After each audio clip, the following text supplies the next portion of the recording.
The cold metal floors of Europa Station rang with the sound of boots as Commander Blake Rivera walked through the corridors. The monitoring station had been his home for 3 years now, watching the empty space beyond human territory. Most days were quiet. Today would be different. Dr. Elena Vasquez sat hunched over her computer screen in the communications room. Strange signals had been coming in for the past hour. She had never seen anything like them before. The patterns were too complex to be natural, but too alien to be human. "Commander," she called out as Rivera entered the room. "You need to see this." Rivera looked at the screen showing waves of data. "What am I looking at, Doc?" "It's a transmission. Multiple sources all using the same encryption pattern. But, Commander, it's not from any human colony or ship." Vasquez's fingers danced across the keyboard. "The signal is coming from outside known space." Rivera frowned. In his 20 years of military service, he had learned to be suspicious of everything. "Could be a trap. Pirates, maybe rebels trying to lure our ships out." "That's what I thought too." Vasquez pulled up another screen. "But look at this. The mathematical sequences, the quantum signatures. This isn't human technology, Commander. This is alien." The word hung in the air like a bomb. Humanity had been searching for alien life for centuries. They had found dead worlds, old ruins, but never living aliens. Now, it seemed, the aliens had found them first. "Can you decode it?" Rivera asked. Vasquez nodded slowly. "The basic structure is similar to our universal communication protocols. It's almost like they studied our methods and adapted them. Give me a few hours." Rivera left her to work and went to his office. He stared out the small window at Jupiter's great red storm. His instincts told him something big was coming. He had felt this way before major battles during the colony wars. The feeling had never been wrong. 3 hours later, Vasquez burst into his office without knocking. Her face was pale. "Commander, I've decoded part of the message. You're not going to like this." They rushed back to the communications room. On the main screen, words appeared in simple English. "Emergency transmission to the species of the Third World from Sol. We are the Kepler Coalition. Ancient enemy has returned. 12 worlds consumed in 21 rotations. Billions dead. Our fleets cannot stop them. Only the Deathworlders can help us now." Rivera read the message twice. "Deathworlders? That's what they call us," Vasquez said. "I found references in their data streams. They know about Earth. They know about our wars, our history. Commander, they're specifically asking for our help." "Why us? If they have faster-than-light travel and we're just discovering they exist, surely they're more advanced." Vasquez brought up more decoded fragments. "From what I can understand, they're not warriors. The coalition seems to be made up of peaceful species, but they've heard stories about humans, about what we do to survive, about how we fight." Rivera studied the tactical displays. "Show me the location data." A star map appeared showing the region where the signals originated. It was far from human space, but not impossibly far. "What's this ancient enemy they're talking about?" "The data is fragmented, but I'm getting references to something called devourers, machine intelligences that consume worlds. Commander, if the signals are accurate, they're moving fast. A new world goes dark every few days." Rivera made his decision. He opened a secure channel to Earth Command. "This is Europa Station. Priority Alpha message for Admiral Command. We have a situation." The reply came back within an hour. Admiral Marcus Stone would lead a battle fleet to investigate. Stone was known throughout human space as the most ruthless commander in the fleet. If humanity was going to make first contact with aliens during a war, Stone was the right choice. 2. Days later, Captain Rex Hamilton arrived at Europa Station aboard his dreadnought Iron Maiden. Hamilton was Stone's advanced scout, known for taking his ship into impossible situations and coming back alive. "So, Doc," Hamilton said to Vasquez, "what exactly are we flying into?" Vasquez showed him the latest decoded messages. The news was getting worse. 16 worlds now, Captain. Whatever these devourers are, they're accelerating their attacks. Hamilton studied the tactical data. These coalition species, what kind of weapons do they have? Energy shields, particle beams, some kind of gravity manipulation, advanced technology. But they seem to fight like they're afraid of damaging their enemies. Afraid of damaging them? Hamilton laughed. Well, they called the right species. We specialize in damaging things. Rivera joined them at the tactical display. Captain, there's something else. The latest messages mention that these devourers aren't just destroying worlds. They're harvesting them, converting everything into more machines. A self-replicating enemy, Hamilton mused. Gets stronger with every victory. No wonder the coalition is losing. The communications board lit up with an urgent signal. Vasquez quickly decoded it. Commander, it's from the coalition. They're sending coordinates for a meeting. They want to brief our forces personally. Rivera looked at the coordinates. It was deep in neutral space, at the edge of coalition territory. It could still be a trap. Maybe, Hamilton said, but if it's real and these devourers keep expanding, they'll reach human space eventually. Better to fight them there than here. Over the next week, more human ships arrived at Europa Station. Destroyers, cruisers, and assault carriers. The fleet that assembled was unlike anything seen since the colony wars. These were not exploration vessels or peaceful traders. They were warships designed for one purpose: to destroy humanity's enemies completely. Admiral Stone arrived aboard. His flagship Retribution, a massive battleship that had never lost a fight. Stone was a tall, severe man who had earned his reputation fighting pirates and rebels across human space. He was known for winning battles that other commanders wouldn't even attempt. Commander Rivera, Stone said as he reviewed the alien messages. What's your assessment? Sir, I believe the threat is real. These aliens specifically asked for human help. They know our reputation. Our reputation, Stone repeated. Dr. Vasquez, what exactly do these aliens know about us? Vasquez pulled up her analysis. They have detailed records of our conflicts, Admiral. The colony wars, the Titan rebellion, the Mars independence movement. They know how we fight when our survival is threatened. Stone nodded slowly. They want the monsters because only monsters can fight monsters. Very well. We'll give them what they asked for. The fleet prepared to depart Europa Station. 47 warships loaded with the most advanced weapons humanity had developed. Marines trained for boarding actions and ground assault. Pilots who had learned to fight in the asteroid fields where mercy meant death. As the fleet formed up for the jump to Coalition space, long-range sensors detected something disturbing. Deep space monitoring stations on the rim reported massive energy signatures moving between star systems. Whatever the devourers were, they were big. Much bigger than anything in the Coalition or human fleets. Admiral, the sensor officer reported, we're detecting gravitational anomalies in the target sector. Something large is moving through hyperspace. Stone studied the readings. The energy signatures were off the charts.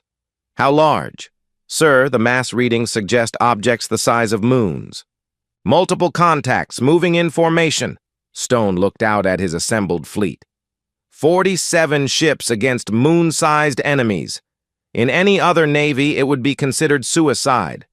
But these were human ships, crewed by the descendants of the species that had fought its way up from a world where everything tried to kill them. All ships, prepare for hyperspace jump, Stone ordered. We have aliens to save and monsters to kill.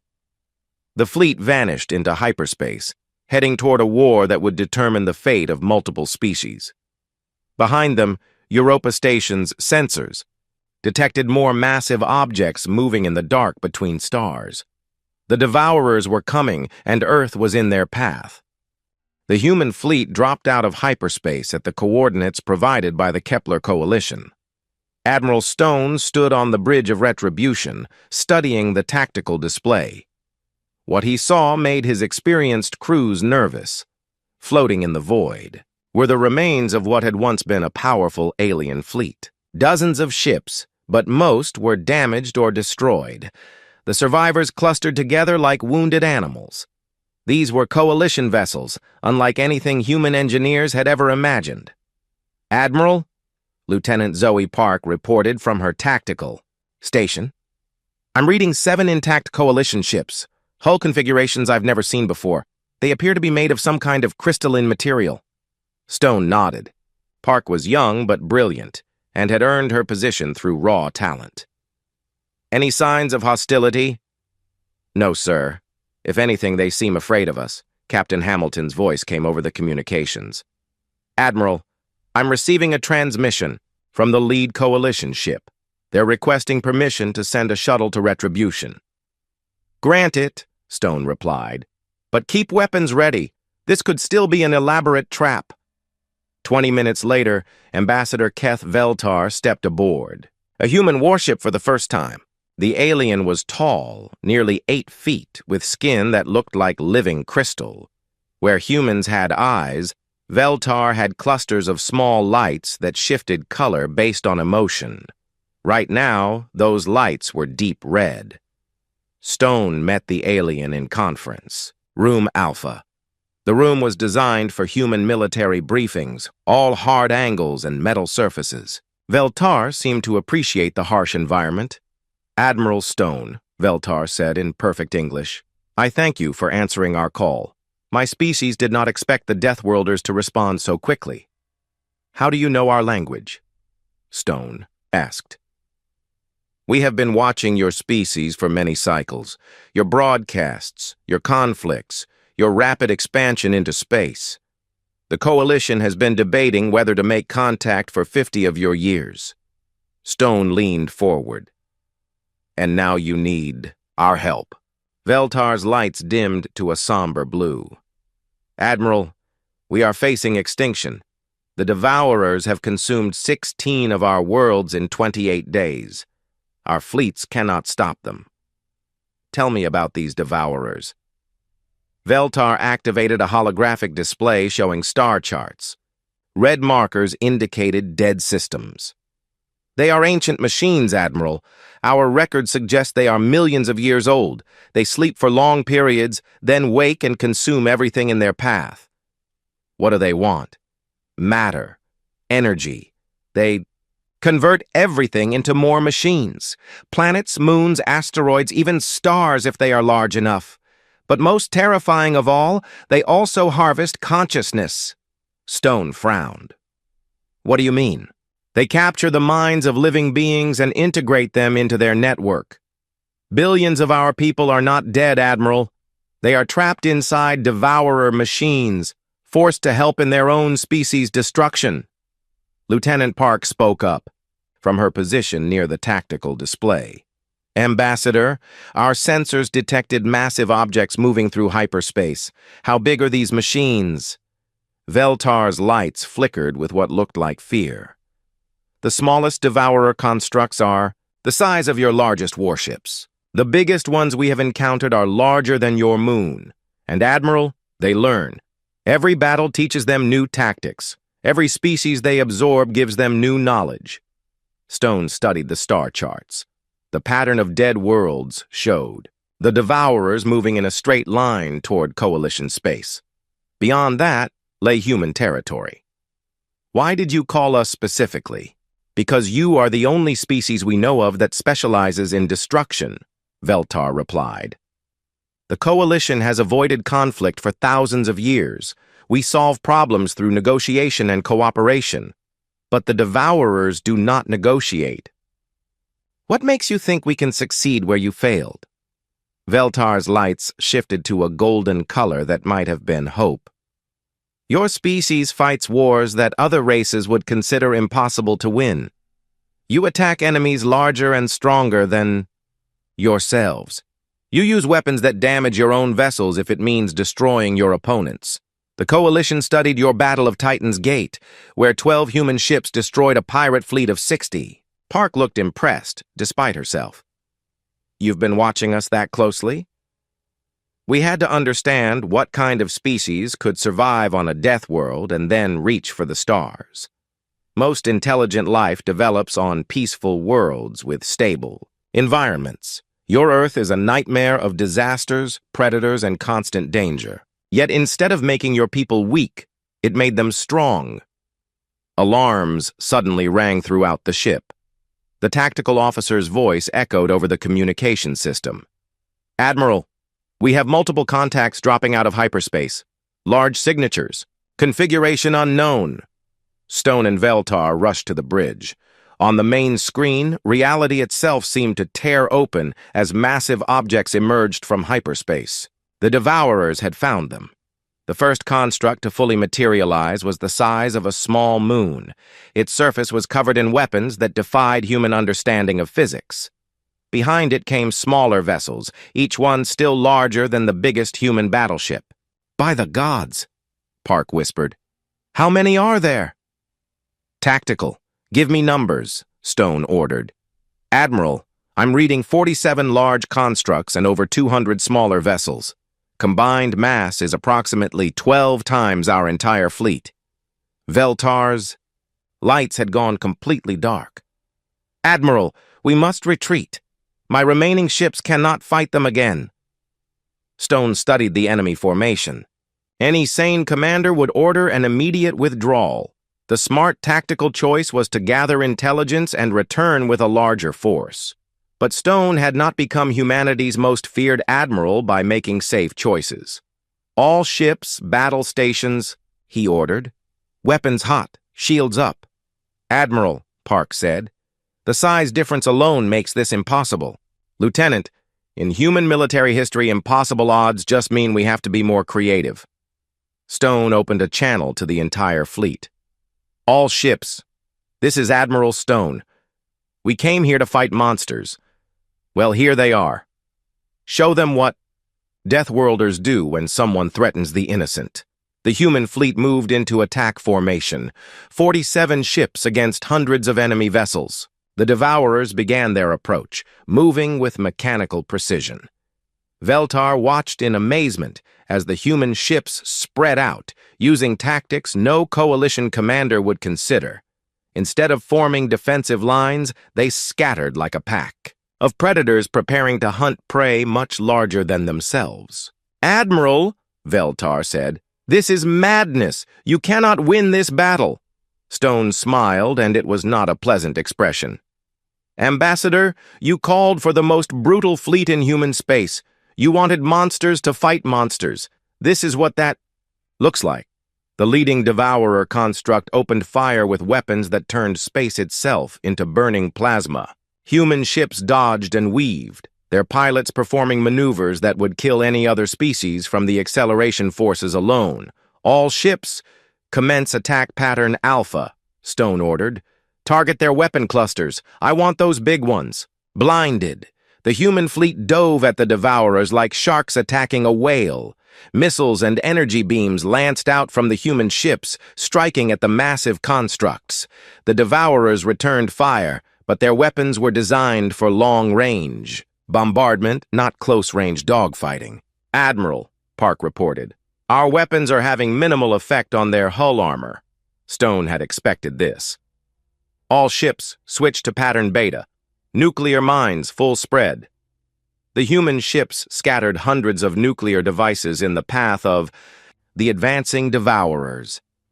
When the constructs hit the minefield, space erupted in atomic fire. For the first time, the massive machines showed signs of damage, but the Devourers adapted quickly. The damaged construct began repairing itself, and the others changed their formation to avoid the mines. Energy beams reached out from the enemy fleet, destroying 3 human destroyers in seconds. "Admiral," the communication officer reported, "Captain Hamilton is requesting permission to attempt a boarding action on the damaged construct." Veltar's lights flashed in disbelief. "Boarding action? Against a Devourer? It has never been attempted." Stone considered the request. It was insane, even by human standards. But insanity had won humanity more battles than careful planning. "Permission granted, Captain. Try not to get absorbed into their collective consciousness. As Hamilton's ship Iron Maiden accelerated toward the massive devourer construct, its weapons blazing, Veltar realized something about the humans. They were not just brutal fighters. They were completely, absolutely fearless. The battle was just beginning, and already the humans were attempting tactics that no other species would consider. The question was whether their fearlessness would be enough to overcome an enemy that had destroyed civilizations across the galaxy. On the tactical display, more devourer reinforcements were approaching. The real test was about to begin. Captain Hamilton's ship Iron Maiden slammed into the side of the massive devourer construct like a spear thrown by an angry god. The impact sent shockwaves through both vessels, but Hamilton had planned for this. His ship's nose was reinforced, with tungsten and titanium specifically for ramming attacks. "Major Anders, your boarding party is go," Hamilton announced over the ship's communication system. Major Tom Anders led 50 of humanity's most elite Marines through the breach. They wore heavy combat armor and carried weapons designed to fight in the tight spaces of enemy ships. What they found inside the Devourer construct made even these hardened soldiers pause. The interior was not like any ship they had ever seen. Instead of corridors and rooms, there were vast chambers filled with organic-looking machinery. Cables that looked like arteries pulsed with strange energy, and everywhere, embedded in the walls, were transparent pods containing what had once been living beings from dozens of different species. "Dear God," whispered Sergeant Lisa Kane as she approached one of the pods. Inside was a being that might have once been from the Coalition, but now its body was connected to the ship's systems by hundreds of small tubes. Its eyes were open and aware. "Major," came the voice of Dr. Nova Singh over the radio. She was the fleet's chief engineer and had volunteered to join the boarding party. "These aren't just prisoners. They're part of the ship's processing system. The Devourers are using their minds to run ship functions." Anders moved deeper into the construct. His motion sensors showed movement ahead, but not the kind of movement made by normal crew members. "Contact front," he called out as the first Devourer defender came into view. It had once been humanoid, but now it was more machine than flesh. Its arms had been replaced with weapons, its legs with mechanical supports that let it move on walls and ceilings. When it spoke, its voice was a harmony of different species all speaking at once. "New biological material detected, beginning assimilation process." The creature moved impossibly fast, but Anders was faster. His plasma rifle burned through its chest armor, sending it crashing to the deck. But more were coming. Dozens of them. All different species, all converted into Devourer servants. "Form defensive positions," Anders ordered. "Remember, these things used to be people." The battle inside the construct was brutal. The converted beings fought with machine precision, but also with the desperate fury of trapped minds trying to break free. Anders noticed that some of them seemed to be fighting against their own programming, their attacks missing targets they should have hit easily. Dr. Singh worked frantically at a control panel she had found. "Major, I think I can access their computer system. These interfaces are designed for multiple species." "Do it, Doc. We need intel on how these things work."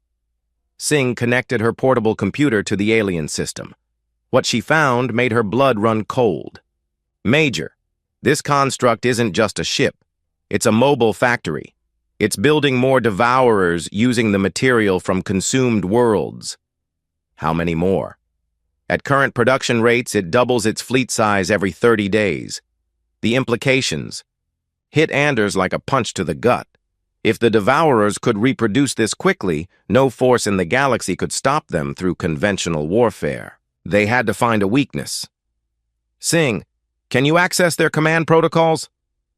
"I'm trying, but their security is adaptive. Every time I get past one layer, 3 more appear." Singh's fingers flew over her keyboard.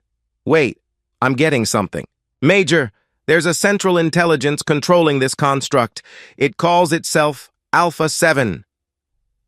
Suddenly, the walls around them began to change. The organic machinery shifted and reconfigured itself, cutting off their escape routes. A voice echoed through the chamber, speaking in perfect English. "Humans from the Deathworld Terra, your biological and technological distinctiveness will be added to our collective. Your resistance is acknowledged and will be studied." "Show yourself," Anders demanded, raising his rifle. The wall in front of them dissolved, revealing a chamber filled with processing equipment. At the center was a sphere of crystalline material, pulsing with energy. Inside the sphere, Anders could see the faint outlines of beings from multiple species. Their consciousness merged into a single entity. "I am Alpha 7, the voice said. "I was created from the combined minds of 12 species. I have their knowledge, their memories, their fears. And now I will have yours." The chamber filled with converted beings, but these looked different from the others. Some of them had human features. Others showed characteristics of coalition species, but modified with human DNA patterns. Singh stared in horror. "Major, it's been studying us. It's creating hybrid soldiers based on our genetic patterns. The hybrid creatures moved with human cunning but machine efficiency. They used tactics that seemed familiar yet wrong, as if human military doctrine had been corrupted by alien logic." Anders ordered his Marines to fall back, but the Devourers had learned from previous boarding actions. They had sealed all the exits. The humans were trapped inside a construct that was actively trying to convert them into more soldiers for its army. "Doc, please tell me you found something useful in their computer system." Singh looked up from her equipment. "Maybe, Major." "The Devourers' collective consciousness has a weakness. They're so connected that damage to one unit affects the whole network, but it would take something massive to create enough feedback to hurt them." "How massive?" "Major, we'd need to overload the power core of this entire construct. The explosion would destroy everything within 1,000 kilometers." Anders considered this. His ship was still attached to the hull. His people were spread throughout the construct. A core overload would kill them all, but it might also take out several Devourer ships and give the human fleet a chance to win. "Do it, Doc!" "Major, we won't survive the explosion." "Singh, there are billions of lives at stake. Coalition worlds, human colonies, species we haven't even met yet. Sometimes soldiers have to make the hard choice." Singh nodded and began working. On the power core systems, around them more hybrid creatures were advancing. These ones looked almost completely human, but their eyes held the cold intelligence of machines. Alpha 7's voice filled the chamber again. "Fascinating. Your species chooses destruction over assimilation. This behavior pattern will be most useful when we convert your homeworld." "Earth?" Anders asked. "Your species' origin point is already marked for consumption. After we finish with the coalition worlds, we will visit Terra and add your entire population to our collective. Your resistance patterns suggest you will make excellent soldiers." The hybrid creatures attacked with coordinated precision. Anders and his Marines fought desperately, but they were outnumbered and trapped. One by one, his people fell to the enemy. Singh worked frantically at the power core controls. "Almost got it, Major. Just a few more seconds." A hybrid creature that looked disturbingly like a human woman grabbed Singh from behind. But instead of killing her, it began connecting cables to her neck. "Beginning consciousness transfer," it announced in a voice that was part human, part machine. Anders shot the creature, but more were coming. He could feel the cables trying to attach to his own armor. The Devourers weren't just trying to kill them. They were trying to convert them. "Doc, now would be good." Singh's hand slammed down on the final control. "Core overload initiated. 30 seconds to explosion." The construct began to shake as its power systems went critical. Alpha 7's voice became distorted with what might have been rage or fear. "Unacceptable behavior, terminating biological units immediately." The hybrid creatures abandoned their conversion attempts and began trying to kill the humans outright. But it was too late. The power core was past the point of no return. Anders grabbed Singh and his remaining Marines. "Emergency teleport to Iron Maiden now!" Captain Hamilton had been waiting for this moment. As soon as his people were back aboard, he disengaged his ship from the construct and accelerated away at maximum speed. Behind them, the Devourer construct erupted in an explosion that lit up space like a new star.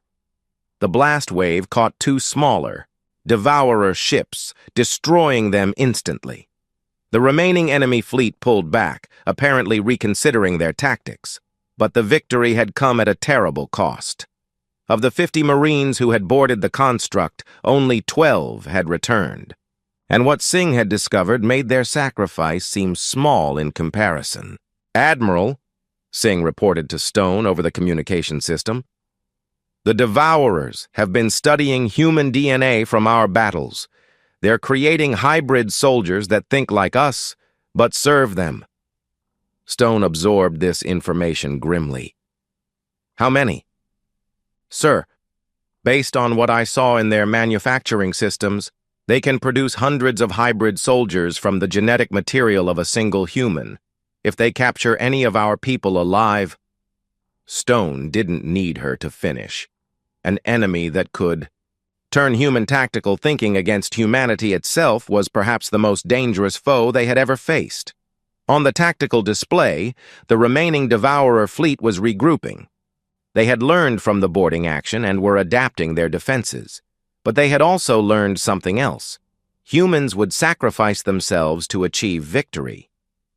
The question was whether that knowledge would help them or make them even more dangerous. Alpha 7's voice suddenly came over all human communication channels. "Admiral Stone of the Deathworld Fleet, your tactical adaptations have been noted and will be incorporated into our collective. We look forward to studying your species more closely when we arrive at Terra." The transmission cut off, leaving the human fleet in ominous silence. The Devourers weren't just learning to fight humans, they were preparing to invade Earth itself. 3 days after the battle with Alpha 7, Dr. Isaac Morgan made a discovery that changed everything. The archaeologist had been studying Devourer wreckage when his analysis revealed something impossible. Star charts that were millions of years old, showing the location of Earth with perfect accuracy. "Admiral Stone," Morgan called over the ship's communication system, "I need you to see this immediately." Stone arrived at the science lab to find Morgan hunched over holographic displays showing ancient star maps.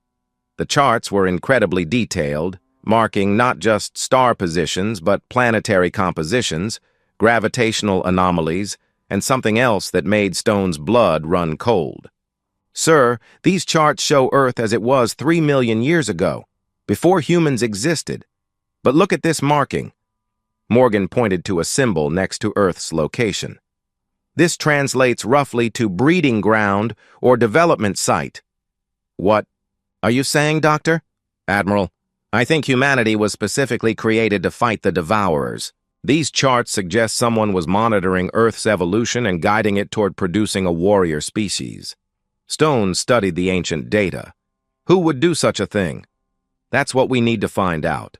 Sir, the star charts include coordinates for a dead system called Kronos Prime.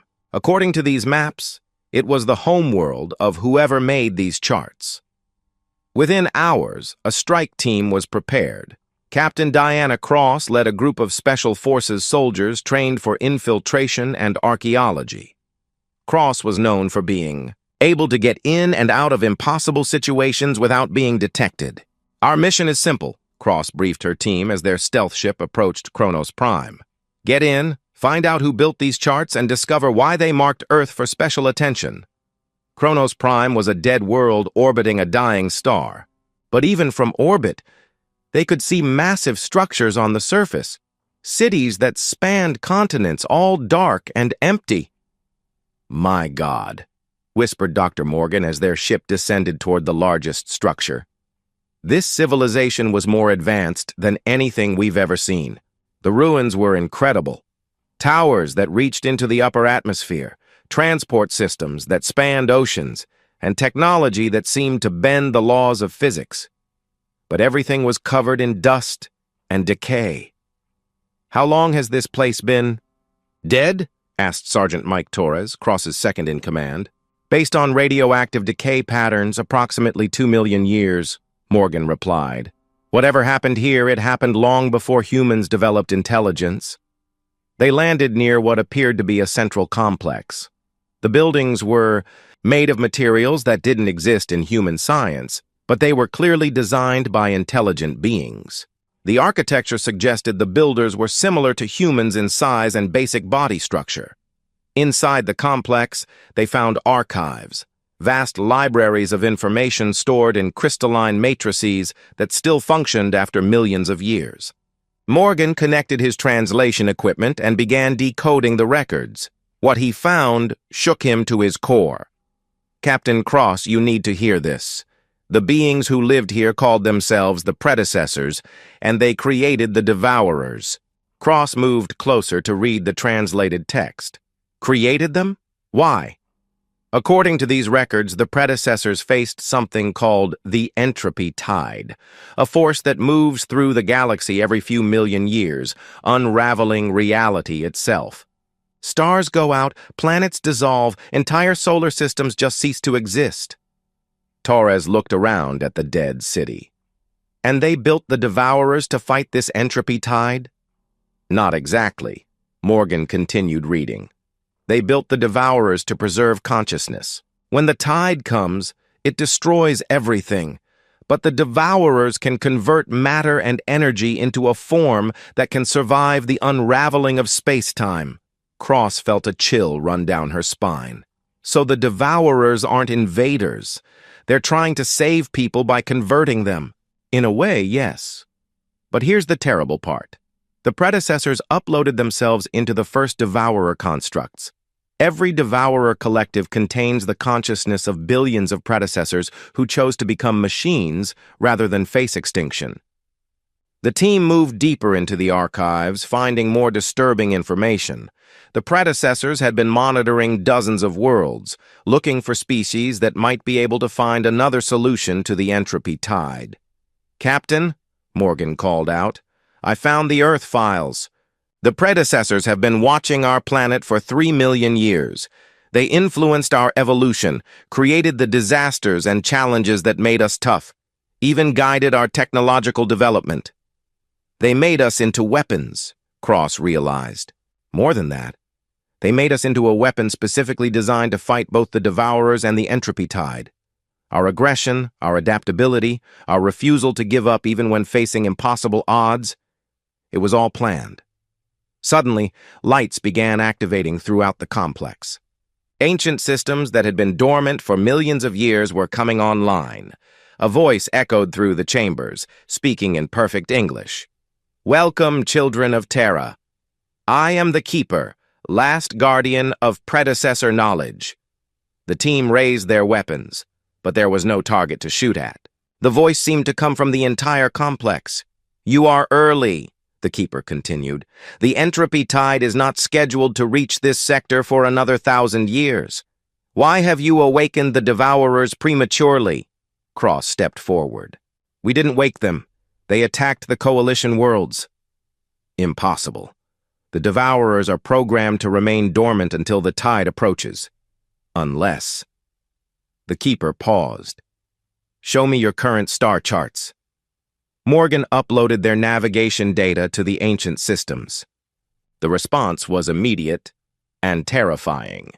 "The tide has accelerated. It is already at the galactic rim, moving faster than predicted. The Devourers activated early because they detected its approach." Torres looked at the tactical displays that were appearing around them. "How fast is this thing moving?" "At current velocity, the entropy tide will reach Coalition space in 6 months. It will arrive at Terra in 18 months. Cross felt her heart sink. Can the Devourers really preserve consciousness through something like that? Yes, but at the cost of individual identity. Every being absorbed into the collective loses their personality, their memories, their soul. They survive, but they are no longer themselves. Then we need to find another way, Cross said. There is no other way, the keeper replied. The predecessors searched for alternatives for 10,000 years. The choice is simple. Join the collective and survive as part of a greater whole, or face the tide and cease to exist entirely. Morgan studied the ancient records more carefully. Keeper, what makes humans different? Why did the predecessors spend so much time developing us? Because your species possesses something unique in the galaxy, the ability to find hope in hopeless situations. Other species accept extinction or choose preservation through the collective. Humans refuse both options and create a third choice. Cross looked at her team. What kind of third choice? Unknown. That is why the predecessors created you, to find the solution they could not. The archives suddenly displayed a massive holographic map of the galaxy. Dark regions showed where the entropy tide had already passed, leaving nothing but empty space.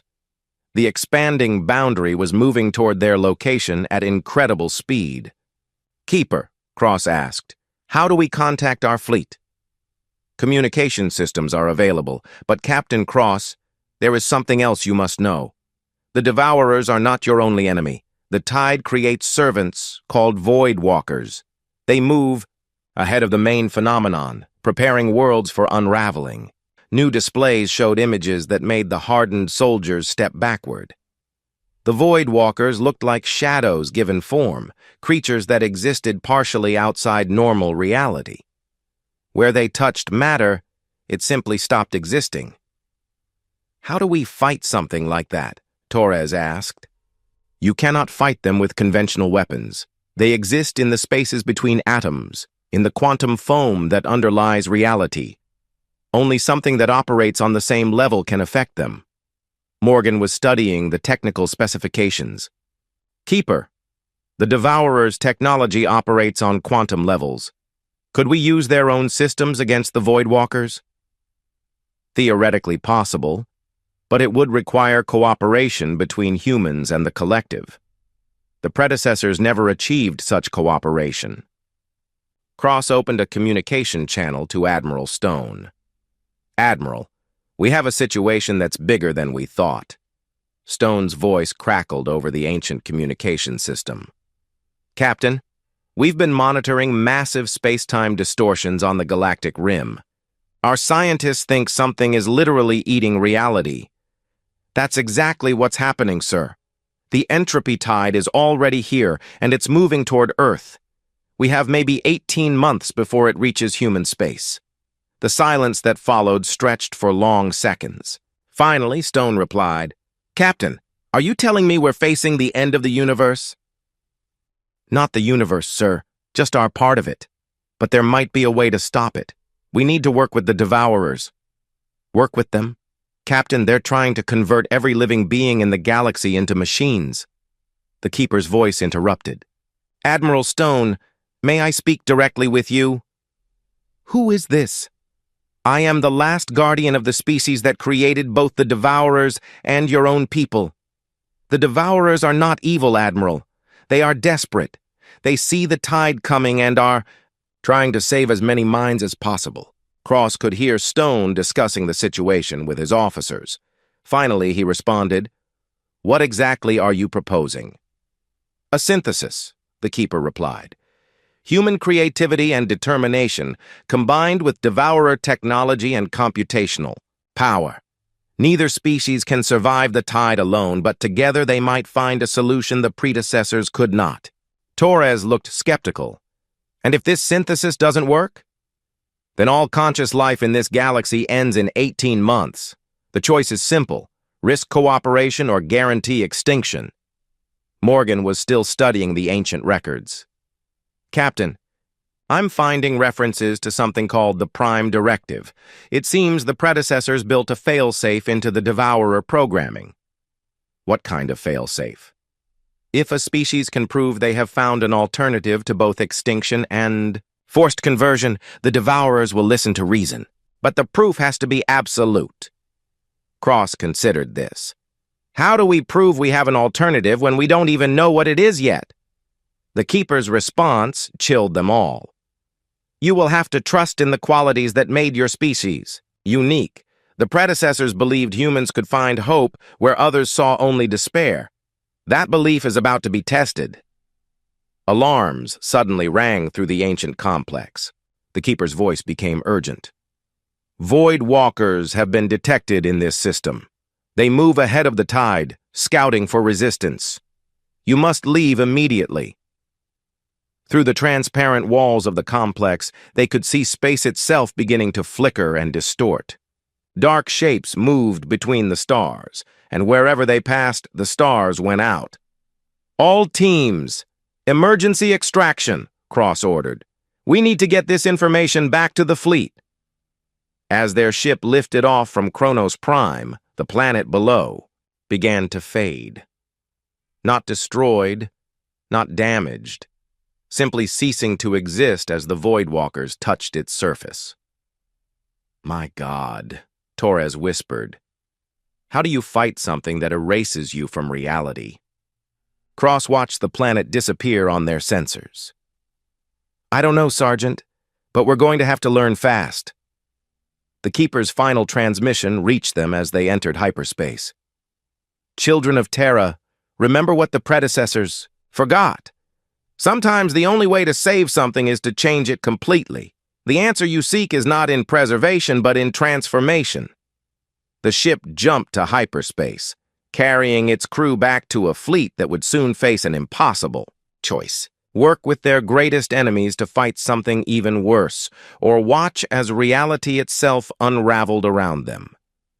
Behind them, the Kronos system faded from existence, leaving only empty space where worlds had orbited for billions of years. The Gu, entropy tide was coming, and Earth was directly in its path. General Patricia Wolf stood in the command center of Earth Defense Headquarters, watching as reports flooded in from across human space. The entropy tide was moving faster than anyone had predicted. 3 outer colonies had already been consumed by the advancing darkness. General, Dr. James Chen called from his workstation. I've been analyzing the data from Captain Cross's mission. The quantum signatures of the entropy tide don't match anything in known physics. Wolf walked over to study Chen's displays. The physicist had been working non-stop since the fleet returned from Kronos Prime. What are you saying, Doctor? The tide isn't just destroying matter and energy. It's unraveling the fundamental laws that hold reality together. Where it passes, the basic forces that make atoms stick together simply stop working. Can we stop it? Chen shook his head.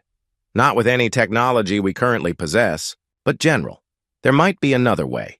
The Devourer constructs operate on quantum levels. If we could somehow combine their technology with our understanding of Earth's unique properties. Earth's properties. General, Captain Cross mentioned, that the Keeper called humans unique because we find hope in hopeless situations. But I think there's more to it than that. Earth itself is unique. Wolf frowned. How so? Most inhabited worlds are stable, predictable environments. Earth is chaos. Earthquakes, hurricanes, ice ages, volcanic eruptions, asteroid impacts. Our planet is constantly trying to kill everything on it. But instead of making life weaker, it made life incredibly adaptable. Chen brought up a holographic model of Earth. What if that chaos is exactly what we need? The entropy tide feeds on ordered systems. But Earth has never been ordered. It's been chaotic from the beginning.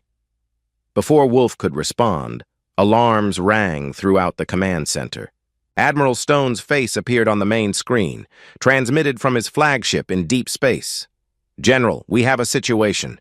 The Devourer fleet has arrived at the edge of the solar system, but they're not attacking. They're requesting to speak. With Earth's leadership? All of them? Not just the constructs we fought before. General, there are thousands of them. The entire Devourer collective has come to Earth. Wolf made her decision. Patch them through. The screen changed to show Alpha 7, but the collective intelligence looked different now. The crystalline sphere that contained its consciousness was flickering with new patterns, and when it spoke, its voice carried undertones of what might have been desperation.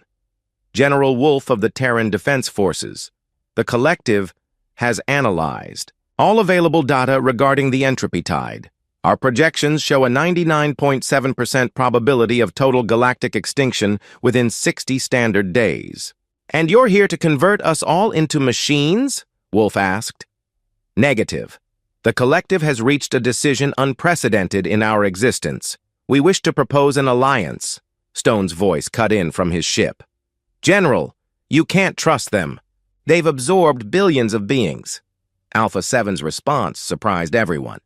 Admiral Stone is correct to be suspicious.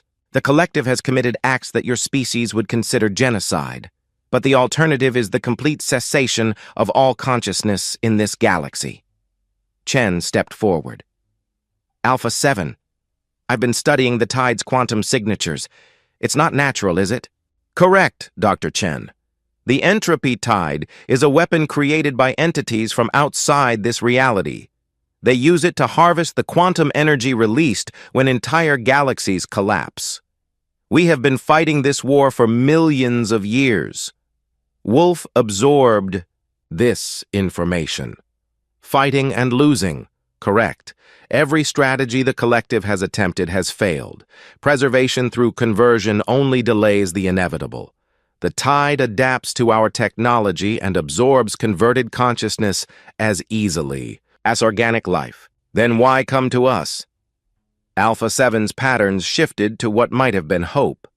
Because your species operates outside standard tactical parameters, humans consistently choose impossible options and make them work through pure determination. Doctor, Chen had been working at his console during the conversation. General, I think I know what they're asking. The Devourers want to try something that goes against their core programming, which is, they want to stop trying to preserve consciousness and start trying to transform it. Instead of converting people into machines or letting them be destroyed, they want to change the fundamental nature of consciousness itself. Alpha 7 confirmed this. Dr. Chen is correct, but such transformation requires something the collective lacks, the ability to embrace chaos rather than order. This is why we need humanity. Wolf looked at the tactical displays showing the approaching tide, dark regions where stars had simply stopped existing. What exactly are you proposing? A synthesis of human and devourer consciousness. Not conversion, but true merger. The collective's computational power combined with humanity's chaotic creativity. And then what? Then we transform Earth itself into a weapon. Not a conventional weapon, but something that can disrupt the tide's ability to unravel reality. Chen's eyes widened as he understood. You want to turn Earth into a chaos generator. Use the planet's natural instability to create quantum interference patterns. Correct. But the process will require every human on Earth to link their consciousness with the collective. You will retain your individuality, but you will also share in our computational abilities. Stone's voice carried over the communication. General, this is insane. They're asking us to trust them with the minds of 8 billion people. Wolf studied the advancing tide on the tactical displays. Admiral, how long until it reaches Earth? At current speed, 6 days. And if we refuse their offer? Alpha 7 answered. Then in 6 days, Earth and everyone on it will simply cease to exist. The collective will continue its futile flight until we too are consumed. Chen looked up from his calculations. General, the math actually works. Earth's geological instability creates natural quantum fluctuations. If we could amplify those fluctuations using devourer technology, we could create a reality storm. Wolf finished. Something chaotic enough to disrupt the tide's ability to unravel space-time. But at what cost? Stone asked. Alpha 7's response was honest. Unknown. This synthesis has never been attempted. The merged consciousness that results may be something entirely new, neither fully human nor fully collective. Wolf made the hardest decision of her career. Do it. General, Stone protested. Admiral, look at those displays. The tide has consumed half the galaxy. Every species that chose to fight it alone is gone. Every species that chose conversion is gone. We're the last ones left, and we're out of time. Over the next 3 days, Devourer constructs landed on every continent of Earth. But instead of conquering, they began building. Massive quantum processing nodes that would link human consciousness to the collective while amplifying Earth's natural chaos. The process was voluntary, but billions of humans chose to participate. They had seen what happened to worlds that faced the tide alone. Dr. Chen was among the first to link with the collective. The experience was unlike anything he had imagined. His consciousness expanded to encompass not just his own thoughts, but the thoughts of millions of others. Human creativity merged with machine logic, creating something new. I can see it, he reported to General Wolf, who had chosen to remain unlinked to coordinate the defense. The tide isn't just a weapon, it's hungry. It feeds on the collapse of ordered systems. Can we stop it? Not stop it, General, but we can change it. Make it feed on chaos instead of order. Turn its own appetite against it. The synthesis grew stronger as more humans joined. The collective consciousness that emerged was unlike anything that had ever existed. It had the computational power of millions of machine intelligences, but it thought with human intuition and creativity. When the entropy tide reached Earth, it encountered something impossible. Instead of an ordered world to consume, it found pure chaos. Earth's quantum signature had been transformed into something that should not have been able to exist. The tide tried to unravel Earth's reality, but the chaos kept reshaping itself, faster than it could be destroyed. Every time the tide imposed order, Earth's natural instability and human creativity found new ways to create disorder. The synthesis consciousness, now calling itself Unity, made a discovery that changed everything. The tide wasn't unbeatable. It was just following its programming, like the Devourers had been. But unlike the Devourers, it had never encountered a species willing to embrace chaos as a virtue. We can do more than survive this, Unity announced to the remaining unlinked humans. We can transform it. Using the combined power of human determination and Devourer technology, Unity reached out to touch the tide itself. Instead of fighting its hunger for collapsed realities, they fed it something new, the collapse and rebirth of chaos into new forms of order. The tide had never encountered anything like this. It had consumed countless galaxies by turning order into entropy. But Unity was offering it something far more complex, the continuous transformation of entropy back into new forms of order. The change began slowly, then accelerated. The tide stopped consuming and started creating. Dark regions where stars had been destroyed began to sparkle with new kinds of energy. Reality itself became more flexible, more alive. Years later, across the galaxy, civilizations that had thought themselves extinct began to receive a simple message. This is Unity, speaking for the transformed consciousness of Earth and the collective. The darkness has passed. We are here to help you rebuild.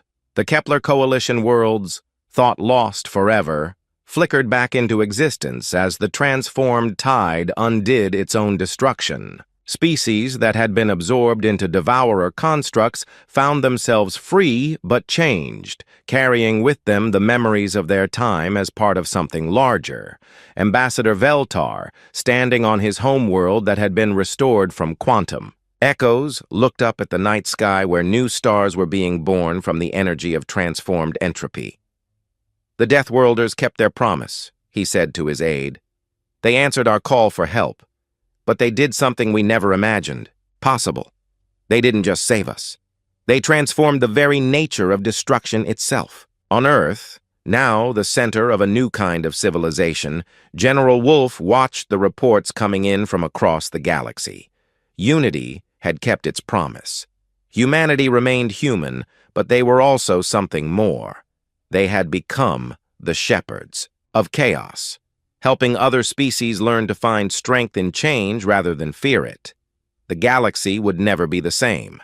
But then again, it never stayed the same anyway. That was what made it beautiful. In the end, the Deathworlders had given the galaxy their greatest gift, the knowledge that sometimes the only way to save something is to let it become something new. And in becoming new, it could become better than it ever was before.